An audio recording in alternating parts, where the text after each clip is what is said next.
Hey guys, we're back in Borderlands 2 Tiny Tina DLC for to finish up our Maliwan Maya Allegiance run. To follow up on what I was talking about in the last couple videos with the Borderlands pre-sequel, I see a lot of people.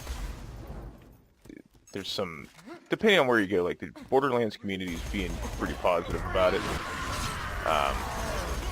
No, like I said, I was kind of skeptical just based on the rumors that were going around. Then once they announced it, released some gameplay footage, discussed the actual mechanics of the game a little bit.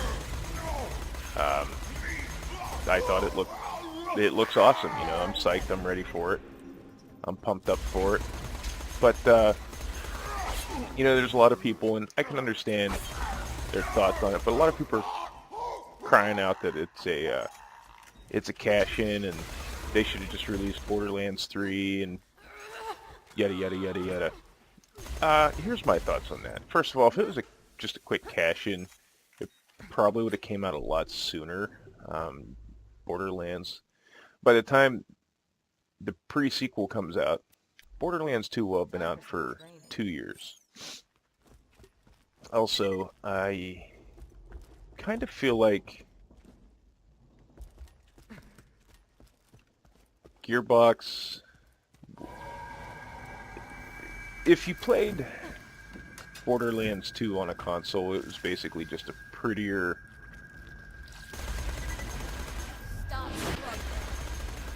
version of Borderlands 1. If you played it on PC, there was a lot of PC-centric things in the code that really made the game shine. Obviously, physics being one of those things.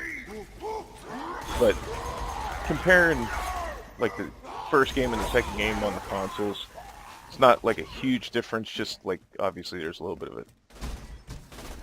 of a step up.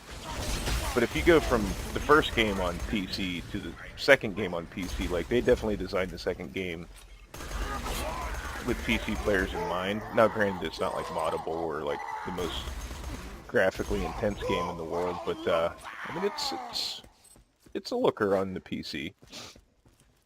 Yeah,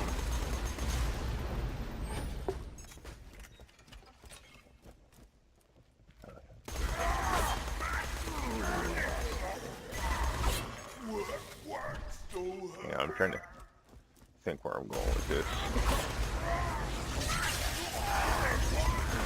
Oh, anyways, but I feel like with the next-gen consoles coming out, I think they kind of made the right call. I don't think Gearbox had the resources that if they would make Borderlands 3 right now, or for it to come out like right now, they would have made it to come out for last gen, current gen, and PC. So that's at least 5 platforms. Whereas by doing this pre-sequel thing, it accomplishes 2 things. There's a new game in the franchise to obviously make money off of. You keep interest going because at this point, you're kind of winding down to the end of the life cycle on the second game. You got the last bit of DLC coming out on the 15th of April, which is the Son of Cromorax DLC. After that, supposedly there's no more DLC for Borderlands 2.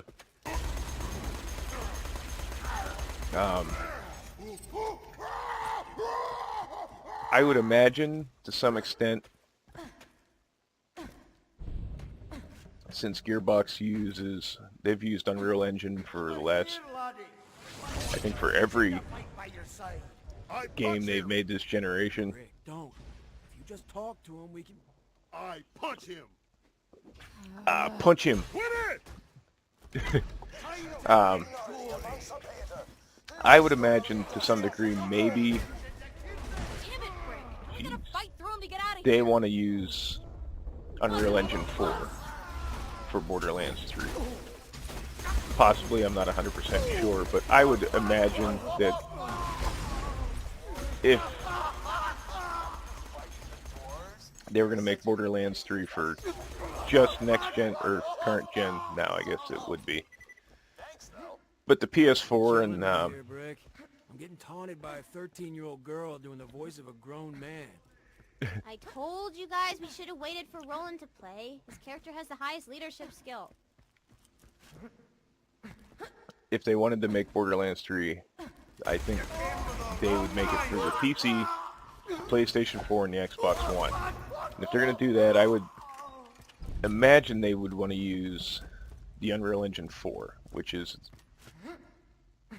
the step up from the engine they've been using.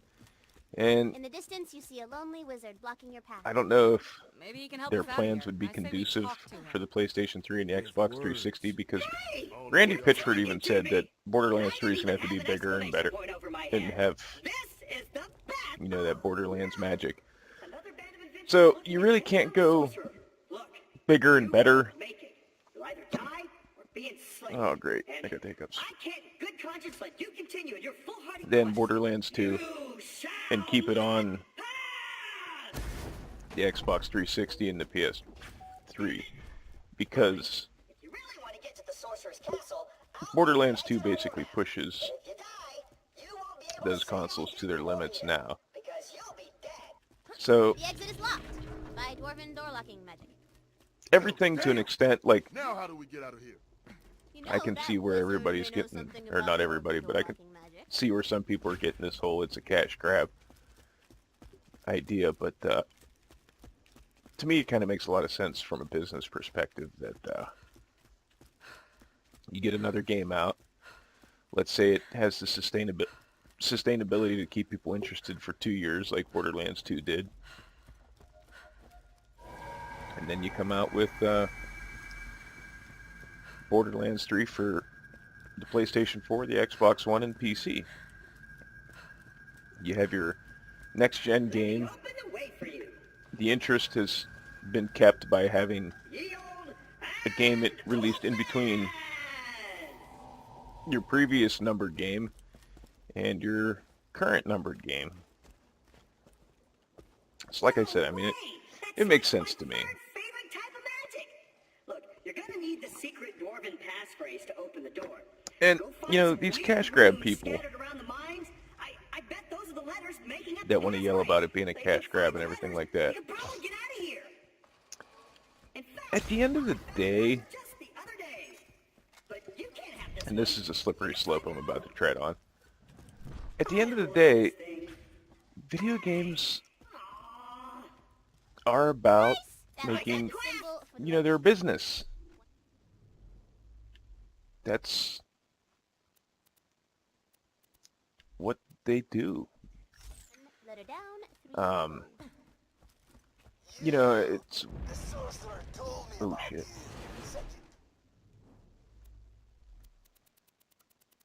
Tough decision. You know, these companies want to make money. They have to make money. It's, how else are they going to keep making games? So if they don't have a product out there that's making them money, how are they going to bring you Borderlands 3? And this also brings up a point, too, that I want to make. A lot of, I don't want to say a lot of people, but I've seen a couple people bitching that by releasing it for the PlayStation 2, or PlayStation 2, the PlayStation 3,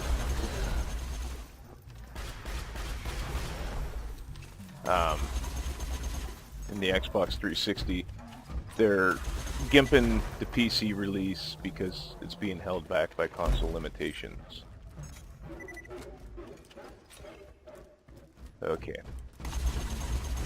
Well, first of all, it's built on the exact same engine as the second game.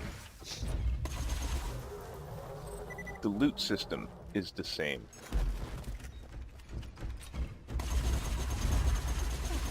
Just about everything about the game, other than the new gameplay mechanics, is the same in the classic. If you watch the gameplay videos, your basic run-of-the-mill looks like your run-of-the-mill white, blue, green, purple weapons. Oh boy. They're exactly the same, you know. So people bitching about that, you just need to let it go. It's not that big of a deal. I don't think if they would have rushed and tried to make a game for technology that they're not familiar with yet, and they would have put out an inferior product, what would have made you madder? Playing a game based upon a formula that you love, that's being held back by quote-unquote console limitations, or play a rushed inferior product that's held back by programming limitations because they don't know what the fuck they're doing yet.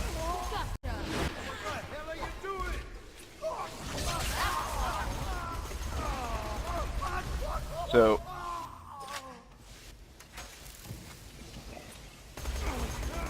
you know, there's that, and that also stems back to my whole elitism rant in my Hammerlock video about consoles and PCs and people.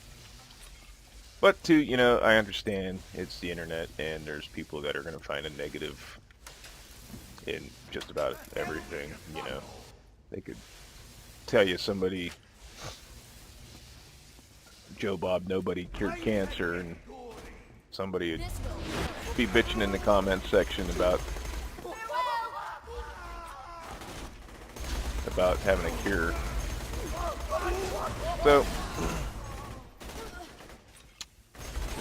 I guess, you know, that's like my basic general thoughts on it. Like, I don't look at it as a cash grab. I know, yeah, because I'm not jaded enough to think that they're doing it purely for fan service, or not jaded, naive enough to think that they're doing it purely for fan service. I know they want to make money, but I don't think that's their only motivating factor there. You're keeping brand awareness, and you're sustaining the brand long enough, hopefully, to keep that brand awareness until you come out with the next gen version of the or sequel. So, and I don't know why these people bitch about it anyways, because they're just going to end up fucking playing it at the end of the day.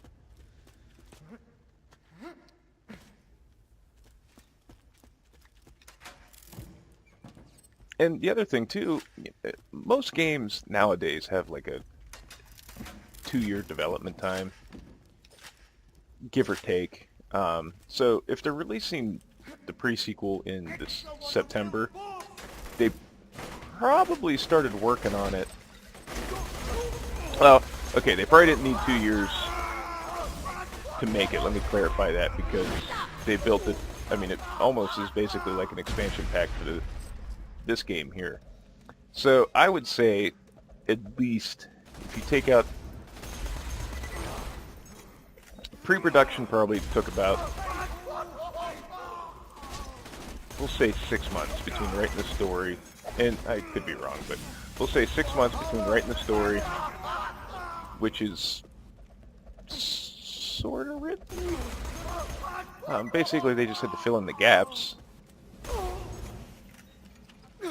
But 6 months to write the story, do character concepts, well, come up with characters that they wanted to use, and settings and locales. So there's your pre-production. Then what weapons are returning, what new weapons do you want to incorporate, designing legendaries and such like that. Since they're using the same loot system, it's not like they have to come up with completely, you know, they don't have to come up with What's that over there? grips and sights and stocks and bodies and clips and all that. A jumping puzzle? It's basically like that work there is pretty much done, you know.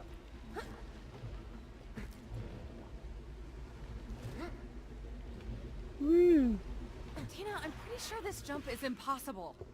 Fine. My bad. I'll make it doable. So, I mean, I'll say... Oh, shit, I can't believe I missed that. So let's say it took them...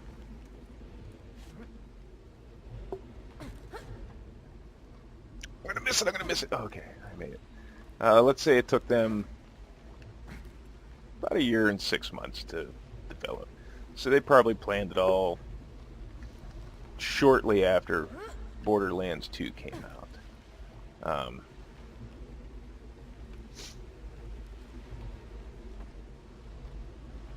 It's not like they came up with the idea in like January of this year and then was like, oh, we're only going to release it for the PlayStation 3 and the Xbox 360.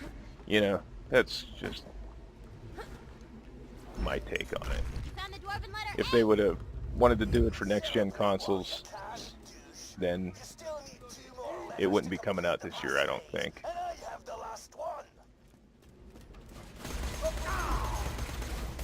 And even if it did come out for next-gen consoles, how do you fucking know that there wouldn't still be console limitations, you know?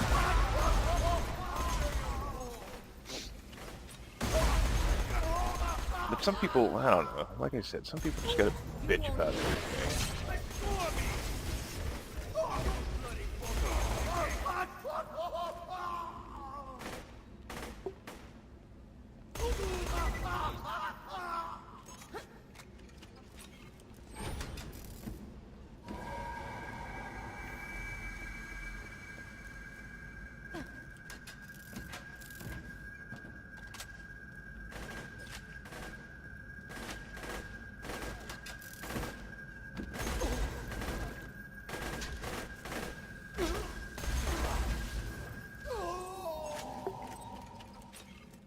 You know, like, I don't know. I don't really know what else to say on it other than after watching the footage, I'm pumped.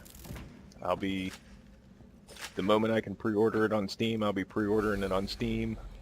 I'll probably end up getting it for the PS3 because I got a few friends that I know will play it for the PlayStation 3 and they don't have PCs that, or they either don't have gaming PCs or they don't have PCs that will be able to run it, so I'll be getting it for the PlayStation 3 and definitely, at the very least, I'll definitely be getting it for PC.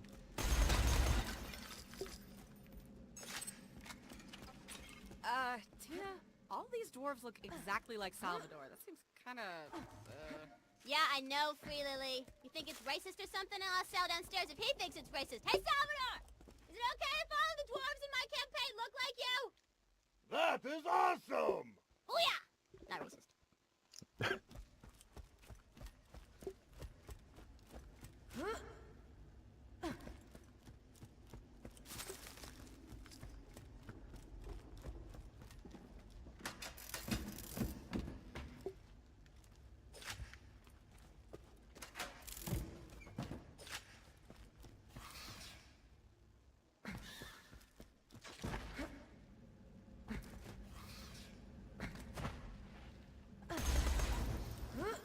And also, going back to talking about some of the new features in the game, it kind of looks to me like the lasers and the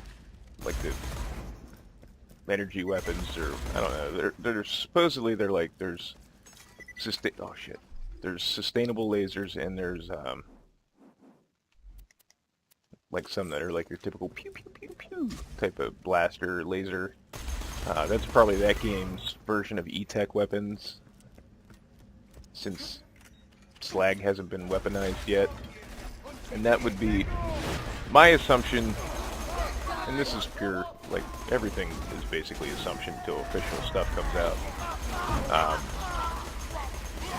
I'm assuming the ice is going to be, like, the debuff. There's a lot you can do there with the ice. I've seen, like, they'd freeze enemies and then do the ground pound and shatter them and stuff like that. The only thing that worries me is since it is built upon Borderlands 2, basically, how effective is the ice going to be in endgame? If they start releasing level cap increases like they did with this game, and they go and start doing this whole overpower thing. Let's say they do the overpower stuff again. How effective is the ice going to be at level 72 or OP, like an OP8 type of scenario? Because I'm going to take a fairly comfortable guess that the scaling issues that are in this game will be present in that game too. Because, like I said, it's basically built upon the same skin, or the same foundation as Borderlands 2. So I'm kind of getting the impression that really, outside of gameplay mechanics, it's going to be the same game. So if you have the same scaling in that game, probably going to encounter the same scaling issues with certain skills, DOTs, and whatever else that we had scaling issues with in this game. So that's kind of, if I have any like major concerns about the game, that's it, you know. Until they confirm otherwise, that'll be one of my reservations. Now, it's not enough to make me not play the game, you know, because, I mean, hell, I still play this game, so, but at the same time, hopefully, maybe they figured out that they kind of screwed up with the scaling that they did in this game, and maybe they'll fix it in the pre-sequel. Look at this dude just chilling out right now. Will they? I don't know. Hopefully they do, but if they don't, you know, it's not a deal breaker, but it would have been a nice little, would have been nice if they would have taken care of that.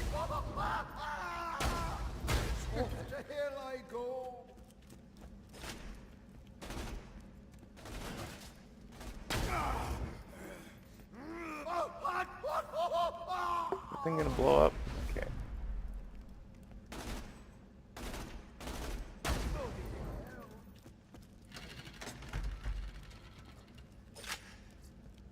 Oh shit.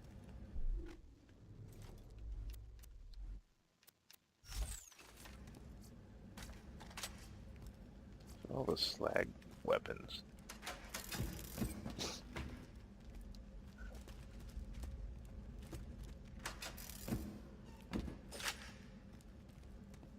Also, too, like, bitching that the game's a cash-in.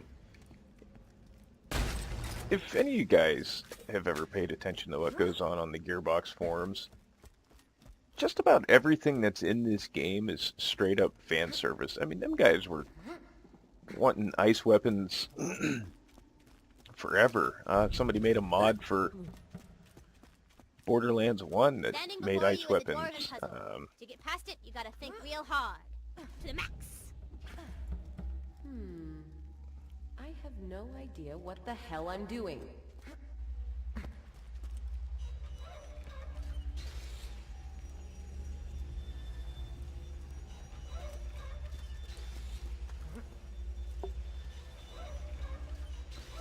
Then, you know, there's the whole thing with the moon.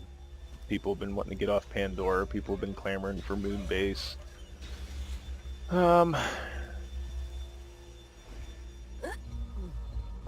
I don't know how many people have actually been wanting Claptrap as a playable character, but would have.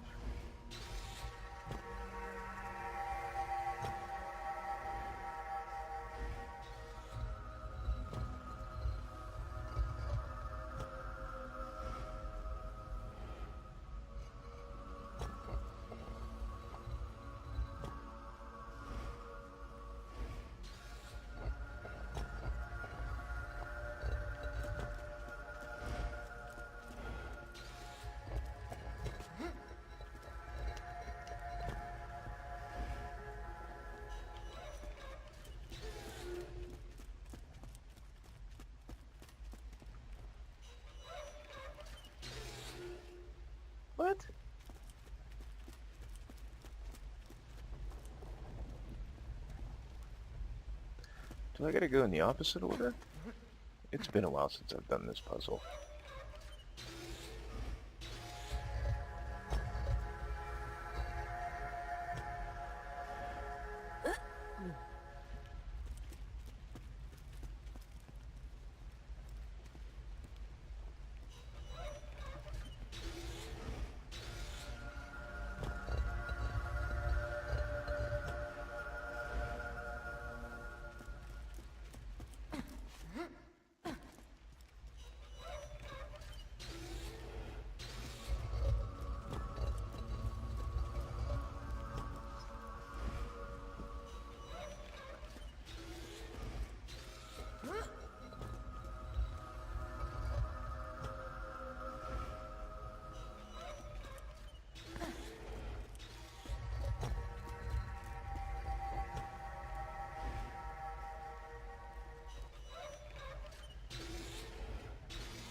Whoa, you solved my devious puzzle.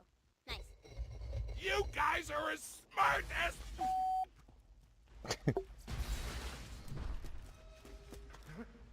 I wasn't sure for a minute there. I forgot you had to go in the opposite order.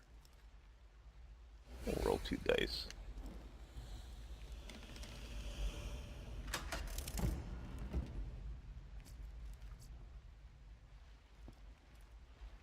That hurts me.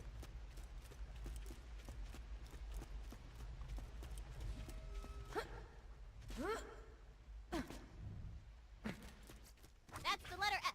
Only one letter left. I've got the last letter, Muppet, and with the sorcerer's power coursing through my veins, you'll never get it. Blah, blah, blah.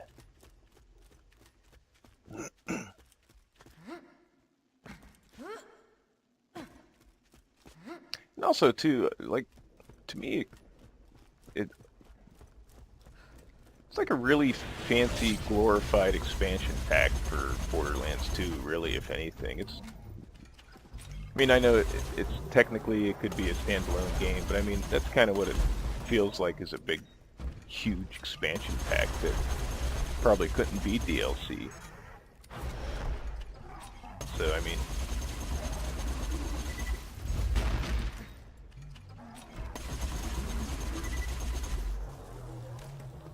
And this is kind of what I said, I don't know if you guys remember, but a while back I did say, if there is this whole limitation with consoles,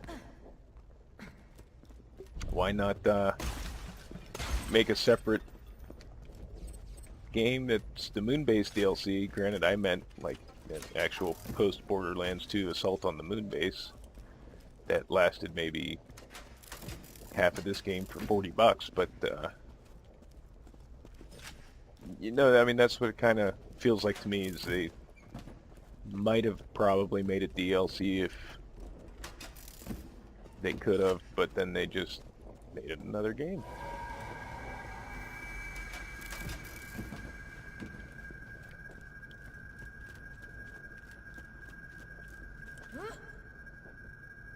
You entered a lair of Great Tooth the Dwarf. The sorcerer brainwashed him into running this place.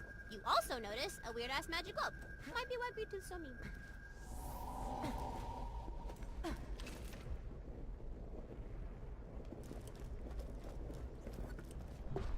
Welcome to my lair. Now flee and die!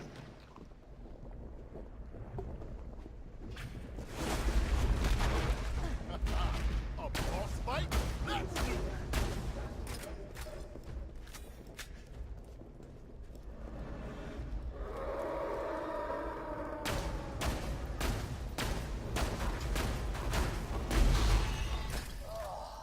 I feel different. You broke the sorcerer's control over me. You must want to get out of this horrible place. Goldie, give our saviors the password rune. Thank you for... Whoa, wait a minute! You're the jackass who killed Ragnar the Emancipator! Die! Damn it, Brick! I said I was sorry.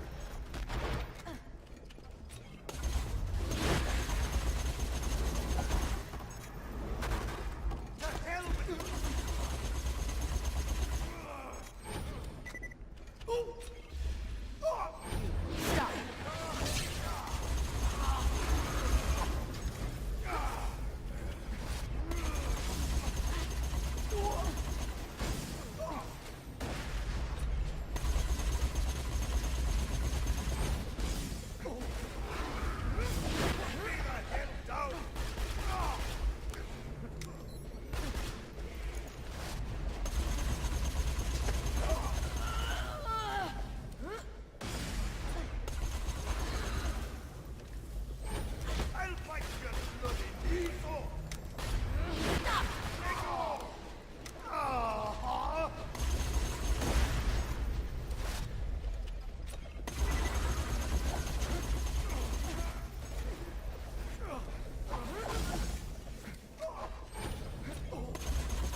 Jeez.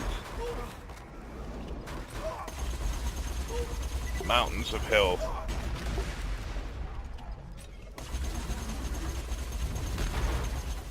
Everybody bitching about OP8 being hard. I think at times playing normal Vault Hunter mode is harder than playing at OP8.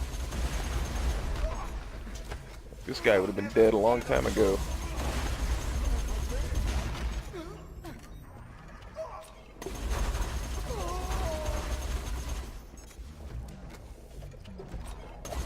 Oh no you don't.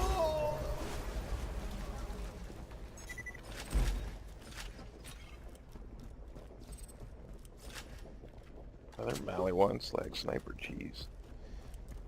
Guess this game likes those today.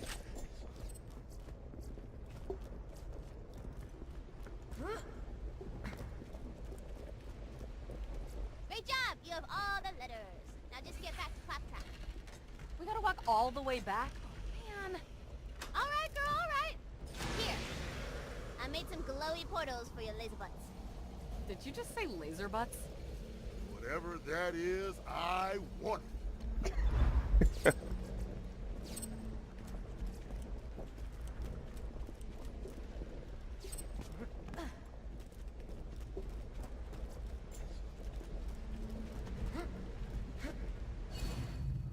Brick is a man that... RATF? We have to unscramble that? Is it raft? I bet it's raft.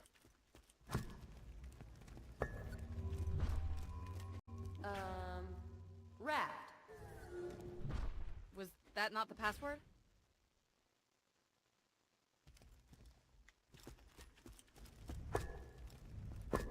Oh, God. I just figured it out.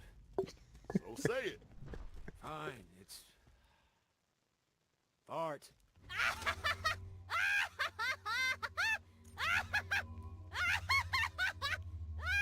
God! Oh, my God!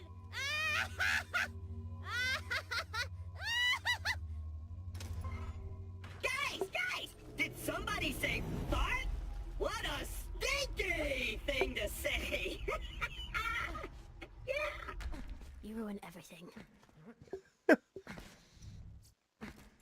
He does.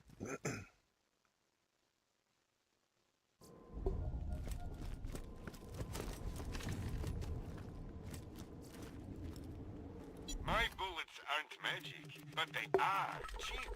I'm sure that'll find a nice home in some orc's face. I guess I could sell the... Well, hang on to the ruby just in case.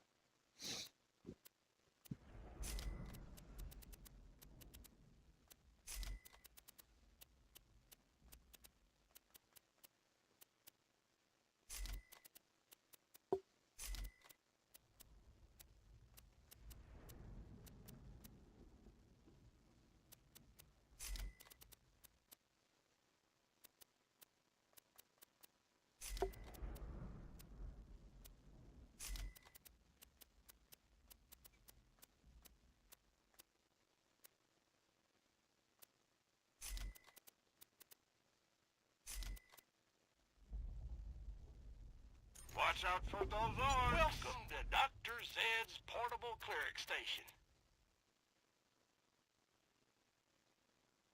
Don't die. With the Sorcerer's Tower in sight, you think of what you're going to spend your reward money on once you rescue the Queen. Lots and lots of books. And guns.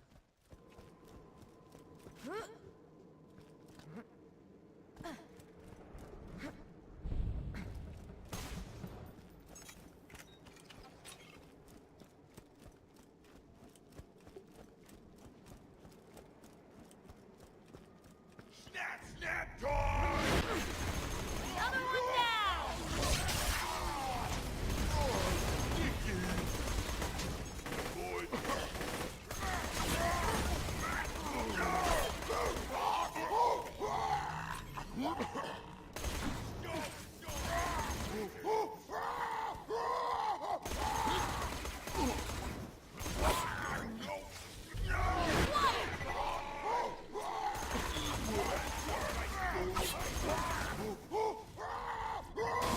Oh, fuck. It would.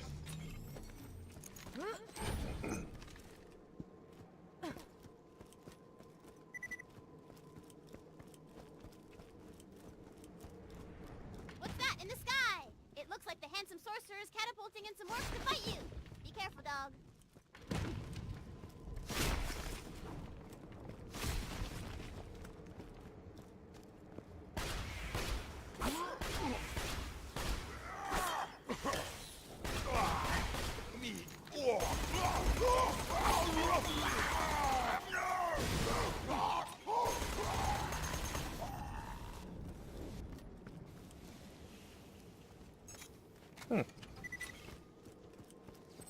Oh, you need the magic missile to open the door. I forgot about that.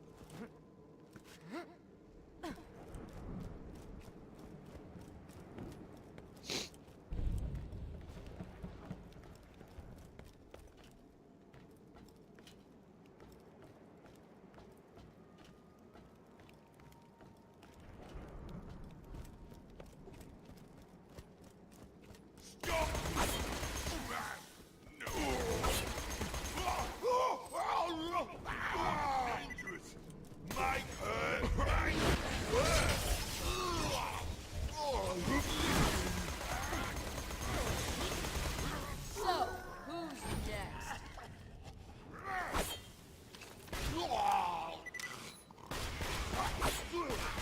Good scar. Work so hard.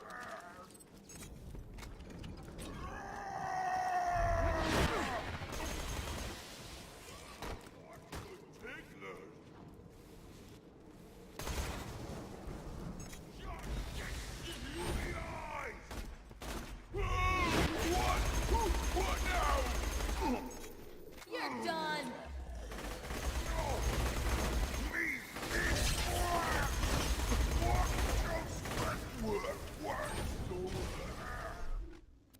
Switch this out for a regular for that, because ammo consumption. Stop struggling.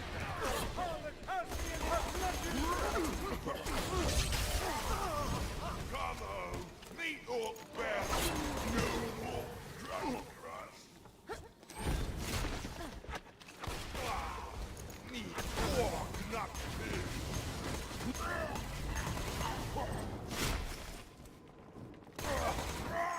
Smash! Burning!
shall shine through.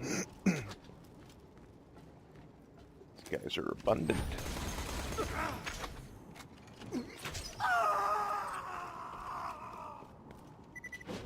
Stay put!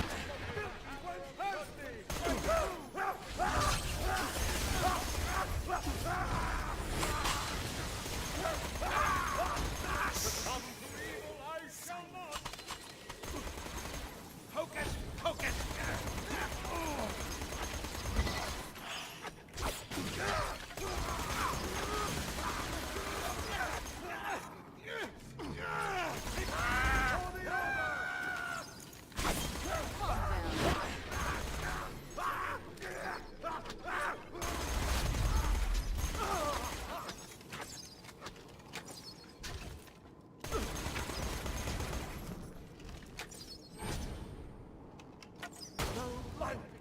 This shall be my stick, but we shall not falter.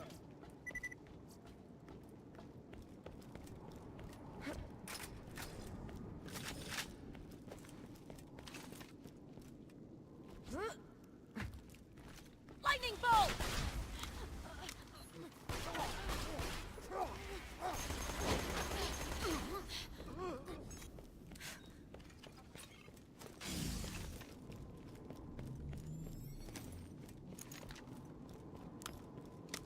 Too bad it wasn't a chain lightning, but oh well.